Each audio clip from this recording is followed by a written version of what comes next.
get the link. Yay, got the link. I had to open it in Internet Explorer. So Chrome and Google Hangouts didn't work very well. Yeah. Crazy. Next week you'll be opening it in Spartan. Except I can't get the embed code because it won't double click. Oh, this gets better. How are you supposed to do that then? It won't select. I think each week Google go out the way to make everything that I do more difficult than the previous week. There's some special. That sounds like. I mean, you think about if you've got Xbox. Just been showing my kids on their iPods this evening. If you say "Okay, Google" to Siri. Oh, I can't believe it. Because I think you've got the wrong assistant. Okay, so I've got I've got everything working, but you can't copy and paste the embed code. It just won't let you select it. Okay, so let's see if there's yeah, but I can't see it because it's scrolled off the side of the text box. You can't click into the text box. Which clever coder at Google wrote that then?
we'll definitely hear something along those lines. We're going to start to see this is a consumer event, so we're going to see a lot more about the consumers focus on it. I mean, I'm want to see how they implement it across the multiple devices. And we had the sort of the demo video of what they thought it might do in terms of working across from touch only to keyboard and keyboard attached and hybrid and the like. But it'll be interesting to see what they've actually done with that, and how much of that they've actually got to show us. Yeah, that's what I think I'm interested in. Go ahead, Jess. I was going to say, yeah, I certainly hope we get to see a proper demonstration of the Continuum, which they talked about, in a small segment when the original Windows 10 Business preview happened. But yeah, it'd be good to see that working properly, because I've kind of been holding off, putting Windows 10 onto the Surface 3, Surface Pro 3, for that very reason, that I kind of need the whole experience to be complete before I start using it on that device.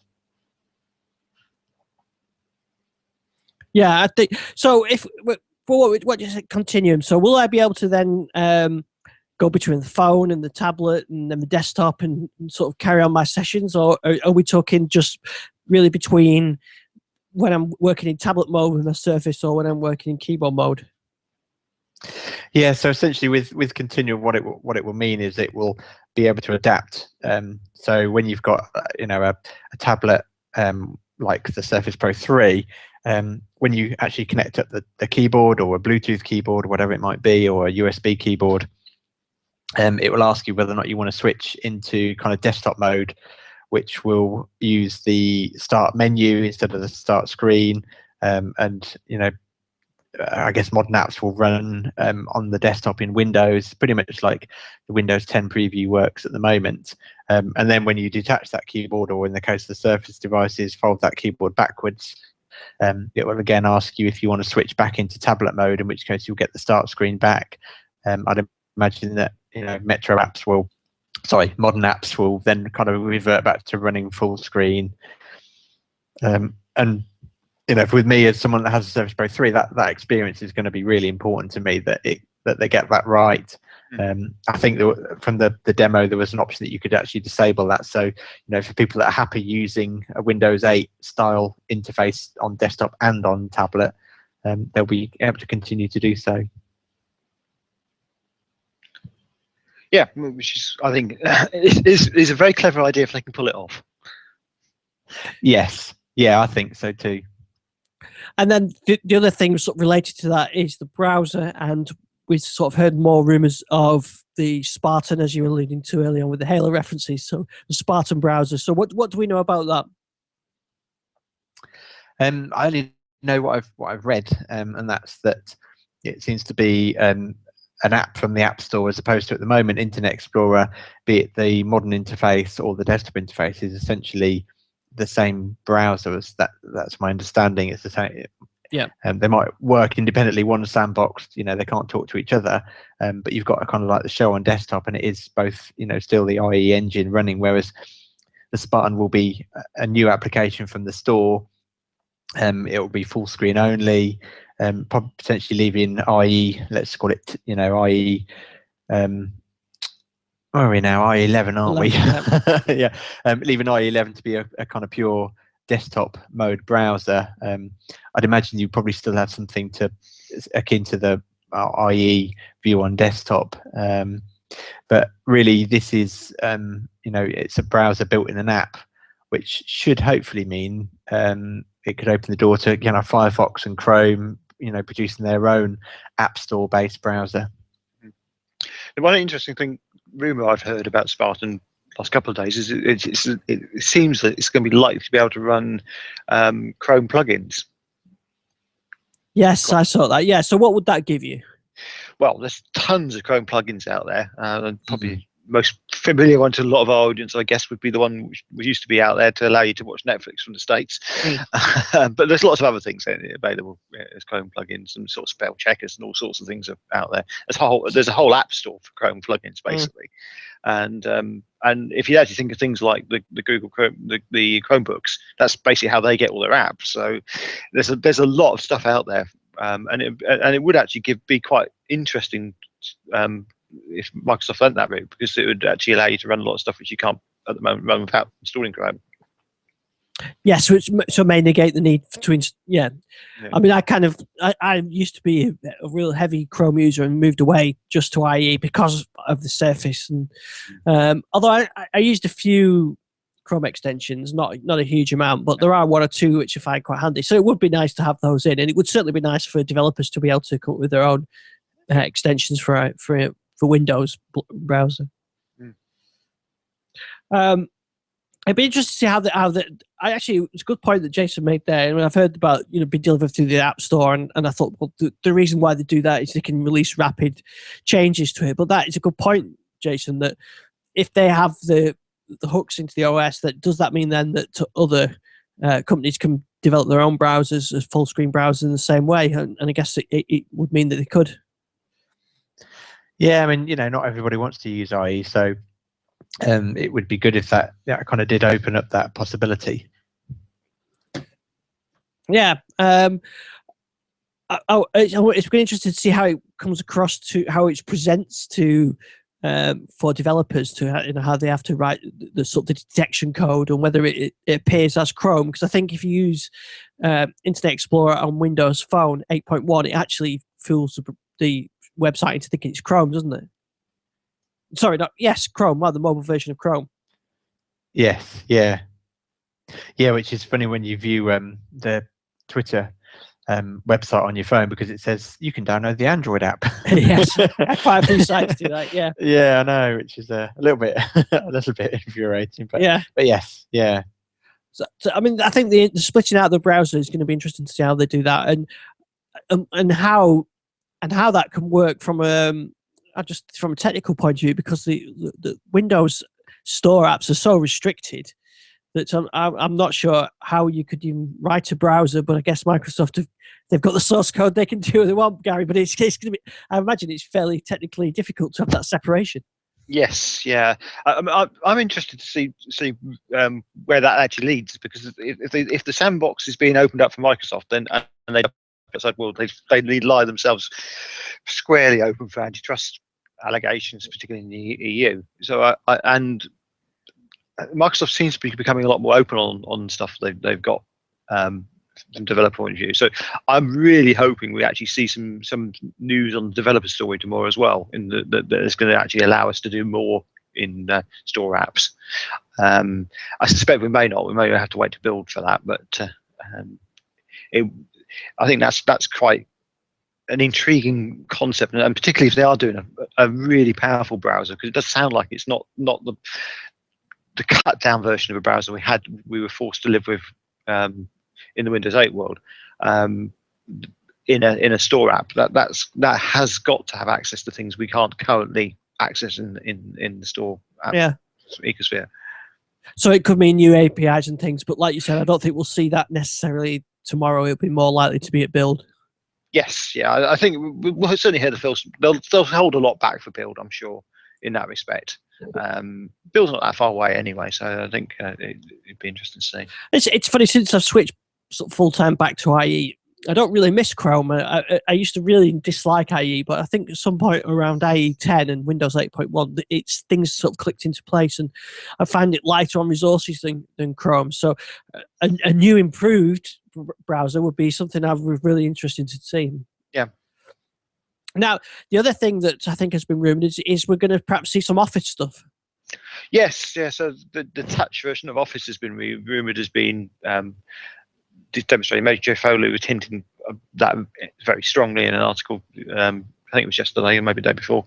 So, and I wouldn't be at all surprised to see that. That's the sort of thing in a consumer-oriented release. The touch version of Office is quite important to show, and it's been a long time coming as well. Yes, and then do you think we'll see that touch version on the phone as well? Yeah, whether they'll actually demonstrate that tomorrow, I'm not sure. It depends how far down the road they are. But I think with one core, you're going to have one set of Microsoft apps as well. Yeah, Jason, what do you think? You're going to get Office on your Lumia, or a new version, say? Yes. Again, I think we might certainly see it. Whether or not it will be available yet, I don't know. But I'm still, for me, I'm not convinced about using Office on my phone. It's just, I appreciate that you've obviously got a phone the size of a window of the side of a house, but for us lonely people with our little phones, it's still a bit too fiddly just to use it. I mean, it's useful, I guess, for people for reviewing documents, and but yeah, it's just not something that really appeals to me. But it'd be interesting to see. Now, what about upgrade paths? So, what do you expect? Say, well, obviously we know we can get you can get the Windows 10 preview now, which was the sort of the business version of it. But do you think we're going to see? First of all, let's talk about that. Are we going to see an upgrade for the build that we currently got to this new consumer build? That's a really interesting question. I mean, I think there will actually only be one build, so I suspect there will be an upgrade path for that. But they could do it as two separate paths on the preview program. You could end up signing up for consumer preview and business preview as separate things. Although I doubt it. Yeah, I think the one Windows idea would point to that being one test build. But then, so that's okay for some of those machines that we've already installed. What about existing machines, say the Surfaces? What do you think? Do you think we'll be able to update those? Start off Intel ones? I would think at some point, you can run Windows 10 on an Intel Surface now, can't you? So I don't think there's any problem with doing the Intel ones at all. What about my Surface 2 I'm looking at here? Yeah. Well, I don't know. I mean, do Surface 2s exist in Microsoft's mind anymore? Yeah, I mean, it's certainly. I don't know. I mean, on the one hand, NT was always built for multiple platforms, isn't it? It was originally on the Alpha and I think the MIPS version. So I guess it wouldn't be too hard for them to maybe compile a version of Windows 10 for ARM. But yeah, I don't know. I mean, they did it with Windows 8.1, didn't they? There was a preview and then the release version. Yeah, I think a lot's going to depend on how much. So, is it possible that with Surface 2, you kind of get some kind of Windows 10 desktop, for want of a better word, version of Windows that maybe they've managed to just kind of compile it for that? But I don't think, which would ideally be something you'd really want on a tablet, pure tablet, would be the mobile OS. Yeah, because it's this. So we talked about the sort of the mobile hybrid version, or the one that's touch enabled without the desktop, but that's actually will be no good on the Surface 2. You actually want the what we've got now, where you've got the touch and you've got the sort of the desktop as well. Yeah, although having said that, you really only most people only use that for the Office app. I know True. Some of us use it beyond that for PowerShell and things like that, but it's primarily for the Office apps. Now, if they are going to have a touch-centric Office, do you need the desktop on? Well, yes, that's interesting to see, because I mean, I know I'm probably a specific case, but I use Office, I use Word for doing all the blog posts and reviews and everything else, and you can publish straight from Word, and I just get the feeling that a touch version probably doesn't have the same functionality, and I would lose, and I just suspect I would lose that, but I don't know. That's very specific. But I'm sure lots of people have specific needs. Yeah, I mean, I know with the Lumia that I use, quite often I would use the desktop to do kind of file management tasks and things like that. But that was purely out of real habit of, that's the kind of muscle memory. That's the way I did things. But I know that the OneDrive app allowed you to browse the local file system as well. So, quite possibly you could certainly use that for moving files around. So yeah, I think it's going to be interesting. I mean, Surface 2 is, where are we? It's 18 months old, isn't it, give or take? Yeah. But really, by the time Windows 10 launches, it's going to be getting on for 2 years. So you could argue that it could be end of lifed. I'm not quite sure what the sales volumes were. I don't think it necessarily sold that massively. Could they, what impact to their image would it be to say, look, sorry guys, this is now an end of life product? Maybe if they've not sold that many, they can actually come round and do it for you. Yeah, It's not that many they need to do. Yeah. And the other thing is, of course, is this is working fine now, so I don't really have any burning desire to change it. But then, obviously, you want to be on the latest OS. Yes, yeah, absolutely. Yeah, I mean, it would be a shame to see it go. by the wayside. I'm just seeing if on the Microsoft Store, see if there's anything actually still for sale. Yes, I think they're still selling the 3G one, the 4G one. Oh, that's it. Yes. Sorry. Yeah, they'd cut everything down just for Yeah. that 4G one, hadn't they? So, yeah, I think it's going to be a tough one to call. I think. Yes, I agree. Yeah, I'm not quite sure. People will listen to this on Thursday and laughing at us, but yeah, we really don't know. They have kept that under wraps. Now, one thing I have just go ahead. noticed, sorry, and it's on my Windows 10 machine that I use for the chat room and stuff. I've been prompted with a Mail Calendar People, a OneNote, and a Reader update that won't install, and I'm wondering if that's needs the next version of the preview to actually install. Yes, could be. Yeah. Yeah, it makes sense. Although I think there is a known issue with those apps not installing. Got you. Okay, so I've just looked for an update on my Surface Pro 3 and it doesn't find the same updates. Yeah, I seem to remember there's a known issue with the calendar not working. And got you. You're right, actually. Yeah, you are right. I remember that as well. Yeah, I think because I had it on one of my builds. So, but yeah, it could be right though. It would be the right timing, wouldn't it, if there's a new build being released to start to get some of the apps updated. But you probably would suspect that they'll do it the other way around though. But you never know. But I do think there's an issue with the Mail app, particularly the Mail Calendar app, where you can kind of get in a cycle where it doesn't work. You can't uninstall it either. You've got to do some registry, registry setting or something like that. I think Bart Bowman had a fix for it. If I remember, got you. Memory serves me right from last year. Go ahead. No, so I was just looking at the Surface 2 on the Microsoft Store, and it's quite not necessarily the easiest thing to find. It's definitely tucked away. So They really don't want you to buy one. Yes. Well, it's actually weird because if you actually go into a bricks and mortar store, they're quite prominent. Yeah. Well, they were certainly when I was out there. The 64 gigabyte 4G version is now only $339. Yeah, That's quite a bargain. Oh, it's out of stock actually. That's probably why it's so cheap. Yeah, you can sell it cheap if it's. but they were the last. They were the last ones available, but I think you are getting an embedded device, so you kind of not necessarily expect it to be upgradable. But yeah, I'd like to see them offer it, but I'm not sure what it'll be yet. We'll find out later this week. Yeah. Now, but it's going to also be interesting to see what happens with devices like this Link 7 here and the Stream 7 and the tablet that Gary's got, where to see how those get it, because theoretically, I mean, they're just Intel devices, so I could go and download the image and install it on this device, but it's got 32 gig SSD with the compressed image, and I'm not sure how you would go about with that. Yeah, I do wonder if there's going to be something. Well, there's got to be an upgrade path going forward for compressed image version. So. And maybe the upgrader will just recognise that it's compressed image and replace the image. Yes, yeah. Which would make all sorts of sense. Yeah. But again, that there's no restrictions because you're not restricted to anything from Microsoft or that. You can it's just the Intel device, so you can do that. But I wonder what we'll get on this 7-inch tablet then. Whether we'll get the one without the desktop, but then it's a full Intel device. So it's kind of that. It's a 7-inch screen, so you think, okay, don't get the desktop, you get the just touch-only version, but then it's the Intel one. And for example, I've installed the Sonos app on here because there isn't a Sonos app for touch Windows. So what happens when I install the new version and I don't get the desktop, and do I lose the Sonos app? But then it's an Intel machine. Sure, I can have the desktop. So it's a lot of questions on that. Yeah, and a lot of those things is the sort of things we really want answers to.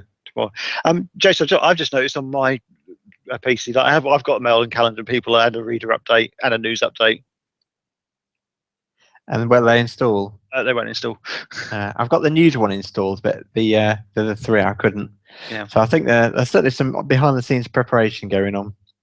I think so. I think the Reader one is always updated fine for me, so I don't think that's the same bug as the Mail Calendar People. Got you. So yeah, I suspect it's new stuff. It only just popped in, so. So I wonder what that could be then, that we're going to get a new build this week and not in February, or for that.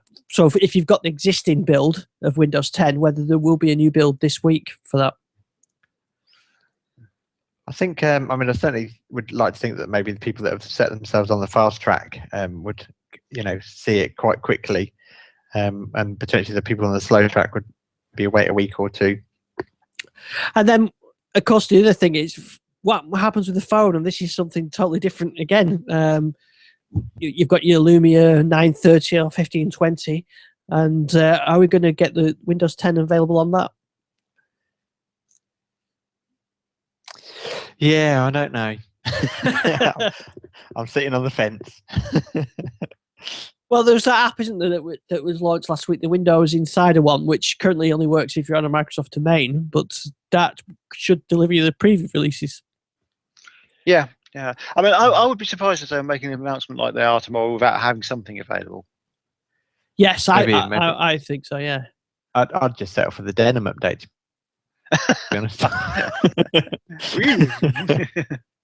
Yes, because that's a conversation we had on Twitter during the week, wasn't it, about that, how that relates, because of that denim is different to Windows 10. So do you need the denim firmware installed before you get Windows 10? But then what about, say, a HTC phone which doesn't have anything to do with denim, because denim's a firmware for Lumias? So, or does it ship with the firmware for the device that you're installing it on? That's the other option. Who knows? It's all too complicated.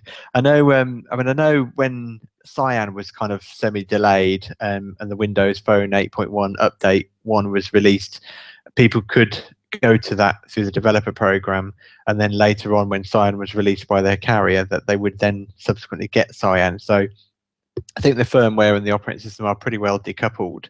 Yeah. But then again, you would expect that Windows 10 is going to need some kind of optimized firmware to really get it running. I mean, it is a new version of the operating system at the end of the day. It's not just a patch or an update or a new feature. It's a whole new operating system. So I do wonder with this new Insider app appearing, whether or not that's going to opt you into firmware updates as well.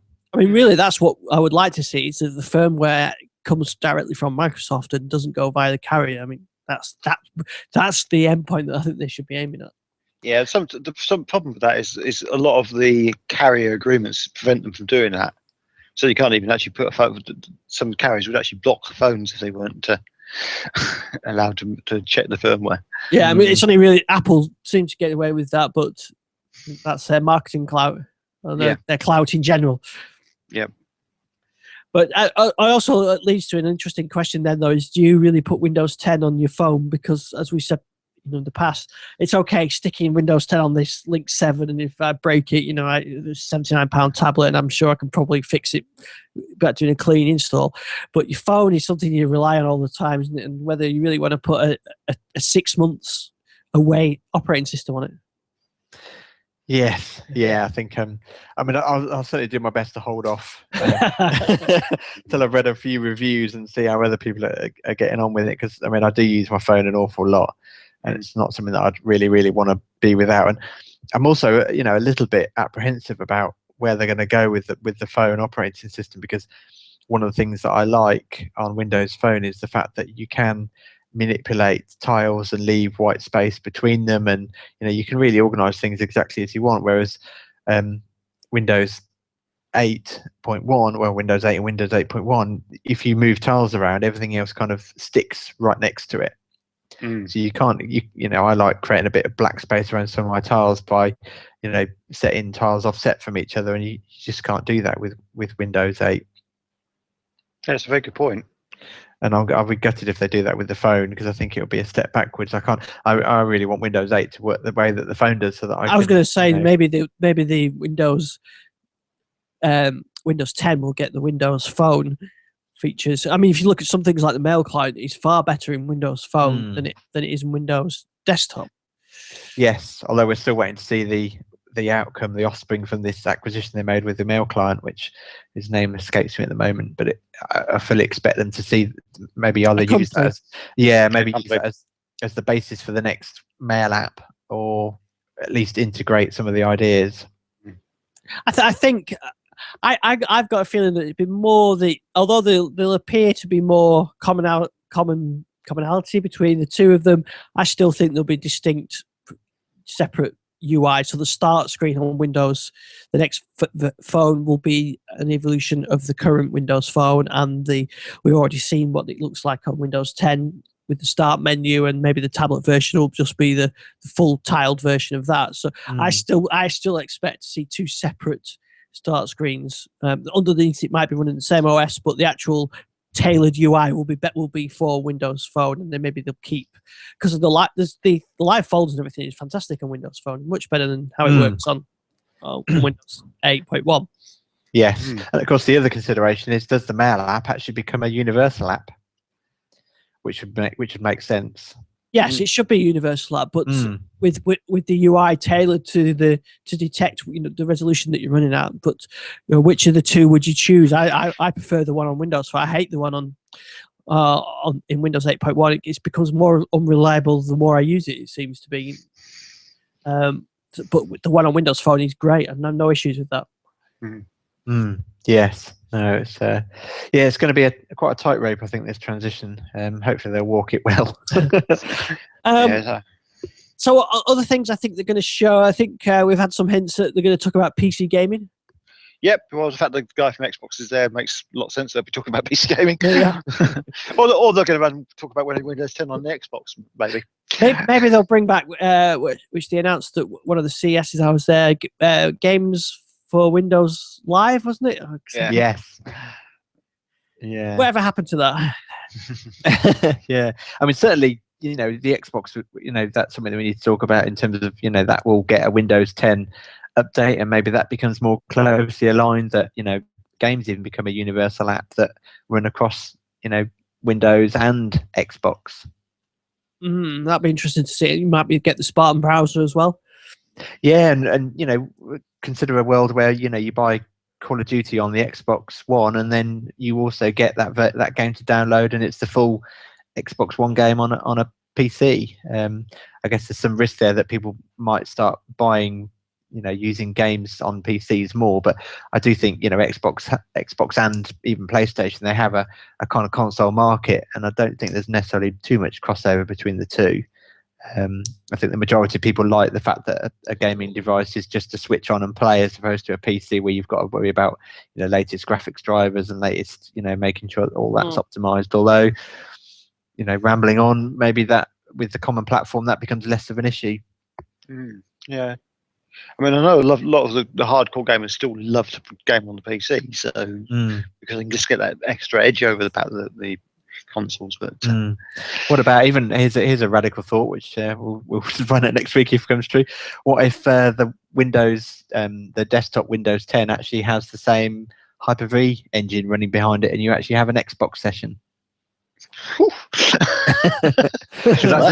That's a radical idea. Yeah, I mean, that's essentially what the Xbox does. It runs Hyper-V. It has a core OS session and a gaming session. Yes, a lot of possibilities. Although I don't see my my Atom-based Lynx 7 running Xbox games. No, can't be spared. Forza Motorsport. Well, you might be able to run Xbox games, but not Xbox 360 or even Xbox One or even 360. I think you've probably hit the point there. I think there'll be some commonality again, but I think they'll be tailored. So maybe it'll be some branding of the Xbox, of the gaming element of Windows 10 as Xbox, but not necessarily Xbox One games.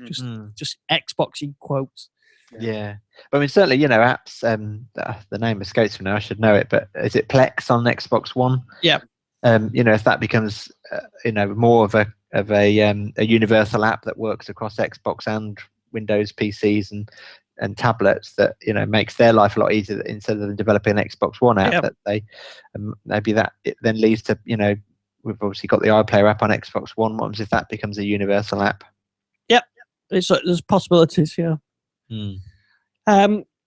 So I obviously can't wait for it tomorrow. So I'm going to be watching that, following on the live stream. I'll probably be in our chat room actually for at least the first half an hour. So if anybody wants to chat, we'll be on there, and I'll be on Twitter as well. Following that along, and then we'll talk more in detail about it next week when we can talk about what actually was shown. Yeah, Yeah, Yes. all the things they shocked us with. Yes. Yes.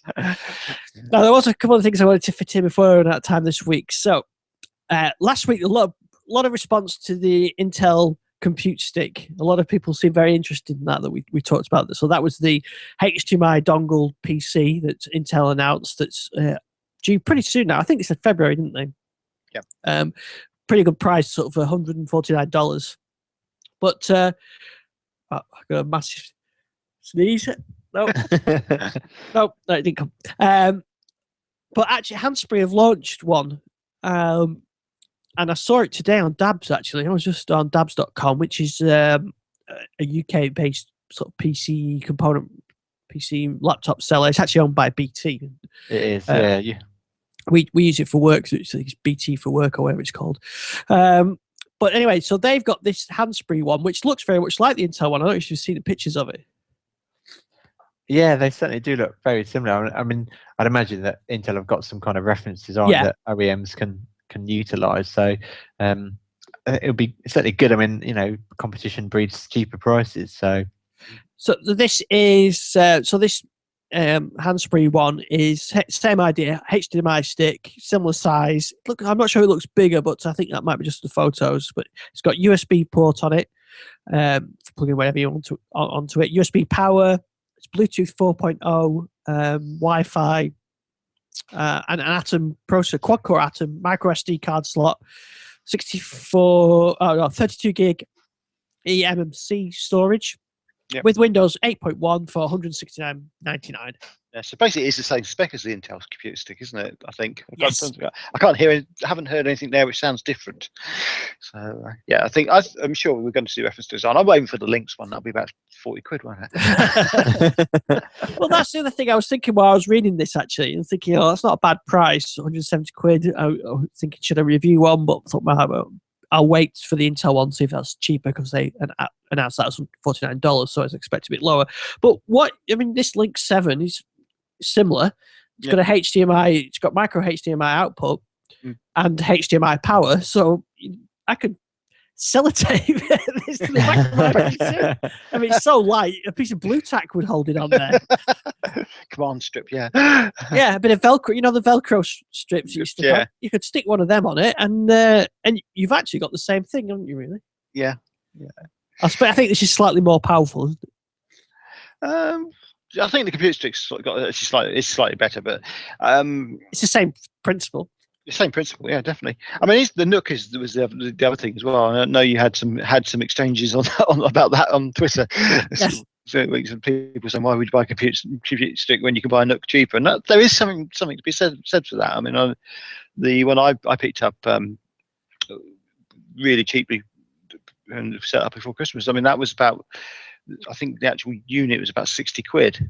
So that's a significant saving, and it has basically the same spec as the Compute Stick. I just love the form factor of the Compute Stick, though. I just think it's the portability of it, and that's what got me. Yeah, because I was talking to Chippy on Twitter today, and he's saying, "What about this one?" And he showed me some which were sort of little boxes, essentially, which is pretty much what you were talking about. But yeah, that's something about the stick that appears to the gadget freak. But, actually, while we're on that subject, I had an email after last week's show from James Duncan, who actually emailed into the show last week. Yes. And he was basically following up on the email from last week. So he was the guy who sent the email in with the fix to UEFI WHV2 issues that Tony Park was having. Yeah. And he basically just wanted to follow up the compliments from the conversation I'd had there about the way I used in this DD and DS to manage my connection. And he was asking if I set it up using the console on Windows Home Server, and whether I was still using V2. In actually, I'm still on V1, which is amazing. But it works. And I didn't know. I actually just set the ports up through my router and got all that to do the redirection. So that was fine. He was asking, and I don't know if you know this, Jason, is there a way in Windows Home Server V2 to actually configure a non-homeserver.com domain using the native tools? Oh, blimey. I generally don't know. No, I can't say. I mean, I set mine up so long ago, I can't remember. I haven't got one to try it on, and I know neither of you have. No. Well, I have actually. So maybe I can report back for next week because I've got one set up with my home server domain. But I seem to remember with a choice of 2 options. I think a drop-down list with 2 options on it, something like that. But I'd have to have another look at it. And the other thing he was asking me was about the Nook. He wanted to know which Nook I'd got, and the one I actually got was the DN2820 FYKH, which is the Celeron based one. I just slips off the tongue. It does, yeah. DN2820 FYKH. They all got really good names in it. It's typical Intel serial numbering. I mean, Compute Sticks is a brilliant name for Intel. I'm sure it's going to have some sort of number thrown after the end of it eventually, for the different vehicles. And that was pretty heavily discounted for Christmas. It's not now. It's gone back up to about 130 quid. But the Gigabyte Bricks, which is a very similar device, is I think down to about 65 or 70 in Maplins. I've certainly seen it on some returned ones for about 55 in Maplins.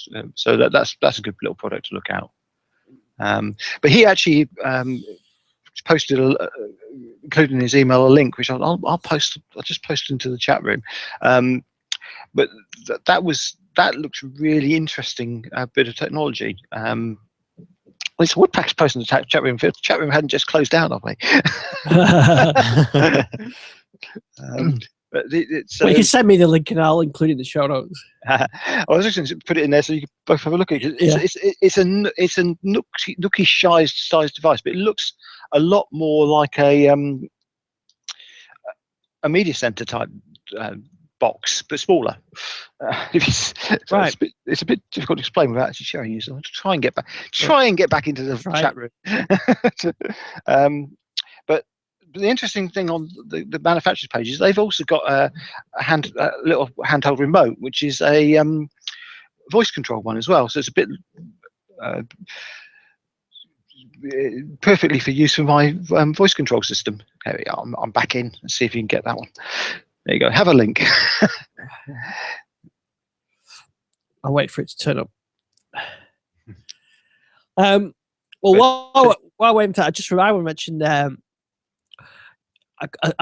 I'll post a review for this, but I got a little IR repeater. You know, ages ago I've put my receiver in a cabinet, and it's been irritating me for ages now that the remote didn't work. So you kind of left the volume at one level. But anyway, I managed to get a repeater. I got it from Maplin, little 30 quid thing that you stick the IR blaster on your AV component, and then it's got a little eye that you stick in invisible, where line of sight of your remote, and it works really well. So I'll include a link for that. It's not the cheapest thing, but very handy if you wanted to stick your Skybox or your amp or whatever in a cupboard and still be able to remote control it.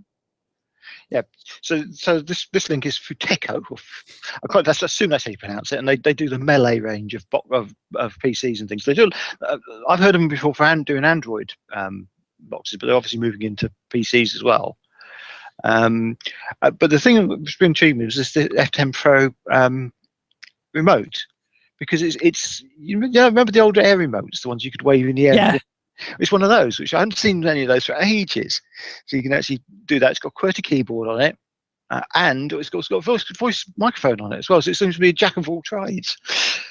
Oh, very nice. I just think I might have to try and get hold of one of those and see if we can test it. Yeah. Oh, I'll definitely. I'm just waiting for the link to open, but I'll include a link for that in the show notes. Yeah, it's very interesting stuff. What else? Go ahead, Jess. No, I was just saying. I know you're probably getting time close to when you want to wrap up, but so very quick prediction from everybody: will we hear even any mention of Media Center tomorrow? No. We might hear mention of media and a center. Because my thinking is that they have been pretty good. I mean, Windows 7 and Windows 8, it did get called out specifically. Now I know obviously they had positive news to portray, but I do wonder whether or not there might just be some mention of the fact that whether or not it's been, will be or won't be there, even if it's not actually shown off. But I guess we're fully expecting it not to be. But then again, could it just be compiled into the code? Yeah. Anyway, we'll see. We'll see. You never know. Well, that's the drinking game. If it does, you take a definite double if they do mention that. Yeah. Right, we better to wrap up. So I'll include link for everything we talked about in the show notes. Also, I did my 2-month review of the Microsoft bands, so I'll include a link for that in the show notes as well. It started off as a small paragraph and then somehow ended longer and longer. So I'll include a link for that in the video as well, and all the other subjects. Now, I did have an email in from Jason about a different Jason about the Arduino and some home automation, but I think we'll save that for next week. I've been enjoying playing my Arduino. I built a 24 style countdown. It's actually like it ticks down as though it's like a bomb thing. So it's some fun with the Arduino. So I'm pretty close to finding a robot kit that we can start to build our own robot. So I actually managed to get a motor to drive forwards and backwards and the servo to turn left and right, but I've nothing to put it on. We tried Lego with the kids and nothing would work. But if you go on eBay, there's all sorts of stuff available. I think for 10 quid you can get like the chassis, and you just add your own Arduino and your own code. So I think that's the route I'll be going. But there are some options to using home automation. I don't know if you can get Zigbee stuff and all sorts. So that's definitely something for a future show. Definitely. Yeah. Okay, so we better wrap up. So we'll where can we find you, Gary? I'm on Twitter at Gary WMA and at Fascinating Tech. And if you want to email me, it's Gary@fascinatingtech.com. Yeah, and I'm sure we'll see some of your tweets tomorrow during the event, or if not, we'll talk about Windows 10 a lot in more detail next week. Jason, where will we find you? You can find me at Database Jace, and also just one comment. We always mention about things we discussed on the show and then they come true. Well, we discussed that there was no Surface Pro updates firmware wise. Oh yes, it was. Along they came, but we can talk about that in more detail next week. But yeah, yeah, that was quite funny, wasn't it? Really, we were just discussing that. The following day, there they were, a day late. And really nice ones for the Surface Pro 3. But yeah, we'll talk about that next week. But yeah, at Database Jace on Twitter. Yeah. Just as we were saying, they must have got everything fixed, and then there's a lot of new fixes. Yes. Yeah. Well, I'll include a link for that in the show notes as well for detail. So you can join us back here 8 o'clock if we can get Google working with Google products. 8 o'clock next week. I'll probably in the chat room on Wednesday during the event, but most people will be listening to this afterwards anyway. And we'll be on the podcast and YouTube channel and everywhere else. So go ahead, check out our YouTube channel. There's quite a lot of reviews on there now, so well worth having a look at. And we'll see you next week. Take care. Yeah. Cheerio. Bye-bye. Oh, good stuff.